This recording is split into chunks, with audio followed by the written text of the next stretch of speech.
Gwyneth Paltrow, we were talking about her goop thing. Goop. The candle smells like my vagina, and how the thing sold out was $700. It's amazing. And now she's expanded into this business of all these enlightening different types of salves and all this stuff. It's crazy. So her son Moses, who is 15, was talking about how enlightened he was to find out that she shills sex toys. Mm-hmm. The Goop founder recalled that her 15-year-old son recently, out of nowhere, told her he was really embarrassed for a minute that Goop, her business, sold vibrators. I'd be embarrassed if my mom's company was called Goop. Yeah, but then added, I realized, no, this is great. You're making people feel not embarrassed to buy something, and that's great. Look at him. He is a social entrepreneur. He said, you're a feminist, Mom. Oh, look at him. She was on the Ellen DeGeneres show yesterday. She said, it was the sweetest thing. I was like, thank you, my dear. It was so cute. It was really, really nice. I'm sure that he's still embarrassed, but at least he's putting a good spin on it. Yeah. Last year, her daughter, Apple, trolled her mom by jokingly writing up her own interpretation of Mom's quarantine to-do list, which Paltrow shared on Instagram. Make more vagina eggs and candles, she wrote in a notebook. And she also famously endorsed jade and rose quartz eggs that promise to balance hormones, regulate menstrual cycles, and increase bladder control when inserted into the vagina. Mm-hmm. The website also released a $75 candle called This Smells Like My Vagina, which sold out within a couple of hours. She also has a self-pleasuring line, which ranges in price from $79 to $1,249. For what? For something called the Gold Wand that boasts of being wrapped in 24-karat gold that's supposed to help you self-pleasure yourself. So it's a gold dildo or a gold vibrator. It's a gold wand. But it's okay. No, but, So I was thinking to myself, because there's been parts of my job. Yeah, they're a little spicy. That were spicy. What's Dad doing tonight? I was going to tell him I'm going to do a bikini contest. A wet t-shirt contest. We're doing this thing called, what was one of the contests? Naval battles. We used to do naval battles. What's naval battles? Where's Dad? What's Dad He's doing? eating Jell-O. What kind of contest you doing tonight, Dad? Naval battles. What is it? Women show their belly buttons. What? Yeah. For what? For $300 in cash. Really? And I'm like, yeah, because we ran out of the best booty contest, top knockers contest, bikini you can only contest. make so much Jell-O too. We were always coming up with different ideas, just repackaging a woman's body into a contest where we give away three $100 prizes, and then you come back for the finals, and we have the naval battles war or whatever. So there were things that I obviously didn't share with my kids. Maybe that's why I didn't get married till I was 36. Yeah, that was smart. Thank you.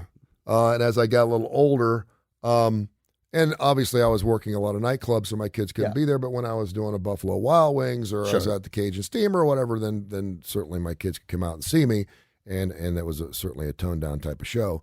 But there were some things that I didn't share with them. They could ask me, but there was no reason for me. Why is Dad getting home at 1 o'clock in the morning? Well, because that's when all the contestants showed up, son. We did skirt content. We did it all, man. And when I was working down the studio, the Bootio, as we called it. So it's interesting when and I think for most cases, that's one of the first classes you have in school, right? What's your daddy do for a living? Oh, yeah. Well, in most cases, kids don't even know what the hell their dads do. Yeah. What? What's your dad do? I don't know. He goes to an office every day. I don't know what he does. He sits in an office, comes home, complains, he goes to bed, have dinner, and but what's he do? I think he sells something. I don't know what he does. They have no idea what their dad does. Because unless you are in a really defined, it is true. So my dad delivered newspapers. Okay. And so what's your dad do? He delivers newspapers. He must have a big ass bike. And I'm like, well, no, he's in a van. He's in a van. But at least you have some ground to talk. And they're like, your dad's and of course we get hammered for it. Your dad delivers newspapers. Yeah, because kids in the neighborhood delivered newspapers. Right, because they're not But equipped. they weren't the Cincinnati Enquirer that had 1,200 pages to it. That's right. And I said, no, my dad's got, and I took a lot of pride. Well, because you're sticking up for your dad. Well, because I know he worked his ass off. Well, that's what I'm saying. And You're I'm like, sticking up no, for it's your the dad. Cincinnati Enquirer, and he's got 1,400 customers. Right, and you were like, as a matter of 6, fact, was it? my dad just sold off a piece of his route, and we're going to Florida next week. Fucker, how about that? Stick that up your dad's IT job ass. What's your dad do? I don't know. I just know I got a new bicycle last Christmas. It was great. He makes good money. Well, I got a G.I. Joe doll, and I was happy. So, we did the best we could, and I know my dad worked his ass off. And he did it for 37 years. Mm-hmm. And as part of the process, I worked for my dad. My dad never made me work for him. No. But he's like, hey, listen, we used to have something called stuffed newspapers. There would be a truck that would come to the house every Tuesday, Wednesday, and Thursday. It would drop off a shit ton of newspapers. Mm-hmm. They were called inserts. Yep. And we would have to insert one into the other. And then on Saturday or Sunday, because the Sunday paper was always the biggest, we'd have to insert that into the newspaper. And you'd say, well, I thought they were inserts. The ads weren't part of the newspaper itself. You'd have to, and so as they would go, they would sell these things to Swallens or Shillitoes or Sears or whatever the grocery store. And we got a deal this week, and then they'd send out the insert, and then we'd have to insert the insert into the newspaper. And newspaper carrier was a hell of a job. It was a lot of print on your fingers, right? And so I remember, around the holidays, around Thanksgiving, big shopping time, my dad was like, we got 9 inserts. And so there'd be a stack of 9 inserts, thousands of them, and you'd take one, take one, stuff into the paper. And man, and if you got them 3 or 4 too high, they would fall over, the inserts would go over the floor. And so my dad would give me a dime an insert per 100. So if there was 9 inserts, I was making 90 cents per 100. Did you do it with a good attitude? Well, yeah, I did it because my dad's like, I can find someone else to do it if you want. But I wanted to help my dad's business, and I got a chance to spend time with him. And so, but I remember it was 10 cents an insert. There'd be 9 inserts or 3 inserts or 2 inserts to base. And sometimes and we'd be stuffing newspapers in the middle of the night. And then I'd start doing the math. Okay, Dad's got 1,373 customers. He drives all night on Saturday and Sunday mornings for 12 hours, throwing newspapers out the window, and it's 30 degrees below zero. So I really, but my dad worked his ass off. And so, I wanted to help out any way I possibly could. I remember coming home. That's when the drinking age was 18. And I would help my dad on Saturday nights because the newspapers were so big and he only had one van. He'd have to deliver half his route, come back, get the other half. And and if it rained, we'd have to bag everything up. No rubber bands. You had to bag them up. And I would be traipsing in after one of my Catholic youth organization parties where I'd been imbibing and have to go put my dirty jeans on and go out in that garage and stuff newspapers from 1 until 6 in the morning on Saturday morning and go to 7:30 Mass and serve. Dude, you had it rough. Father Brennan. So, no, but, it wasn't rough. It wasn't rough. It was a work ethic. Yeah, no, and my hands were so black. Yeah, you have a good work until ethic. like Tuesday. And I remember going into school and the kids would make fun of me because my hands were like, I got a job, and I was happy to make 35 cents 100 or whatever my dad would call it because he'd give me cash and I had spending money every week and then I'd run up the store and spend it on a 2-liter bottle of Coke or whatever. But I mean, that work ethic that I saw in him really transformed me into a lot of different ways. And I can remember standing out there stuffing newspapers drunk off my ass when I was 18 years old. And I mean, sticking inserts in newspapers and stuff. But yeah, so, that was a job that, and I think a lot of kids now are like, but he gave me the opportunity. If you don't want to do it, I'll find someone else. But I felt obligated to be part of the family business. And I don't even know why. I was required to do it. Really? So when my parents got divorced, my mom had to start her own business, and it was a sales and marketing. This is the what do your parents do thing. Mm-hmm. My dad has a car dealership. Oh, okay. So which is pretty highfalutin. Yeah, I mean, it's not the same as my dad's a neurosurgeon, but yes, but it was. But if your dad owned his own business, that was big time. But it was also something that made you could explain. You didn't have to explain it. Car dealership, got it. What does your mom do? And because my mom was a teacher before they got divorced, and she needed to make more money and go year round. She was an education. Then she had the more obscure jobs. What does your mom do? She's an educational consultant. And this one I'm like, yeah, but people are like, what's that? I don't know, but like she goes to schools and helps teachers with film strips. Like you're trying to make sense of it. So you had to stuff newspapers. I had to stuff marketing materials. You had a good work ethic. I was like, are you freaking kidding me? This is our summer job. She's like, she had a giant table lined up with every company's flyers, and we were making packets. We call it making packets. Yeah. I would get grounded pretty much once a day because I'd go, I don't know, 10 minutes, 15 minutes. Yeah. And we had the stack, we're going to make 9,000 packets. Yeah. And within 15 minutes, I was already having a bad attitude. Packet. And my mom, it wasn't a, we'll find someone else. It's like, you're going to do this with a good attitude because you're going to help me. Did your dad work his ass off? I mean, work his ass off. Not like my dad worked his ass off. And I wasn't going to complain. No, my dad worked his ass off before we were born to get to the dealership. Yeah. And then I didn't have a good sense when I was really young. Mm-hmm. Then my parents got divorced.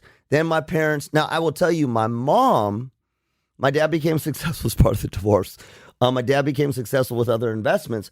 I watched my mom work her ass off because as in a divorced family, she couldn't just do the teaching job. Mm-hmm. So I watched her start her own company, work out of the house, go on sales trips, have to leave us, I mean, my mom worked her ass off. Yeah.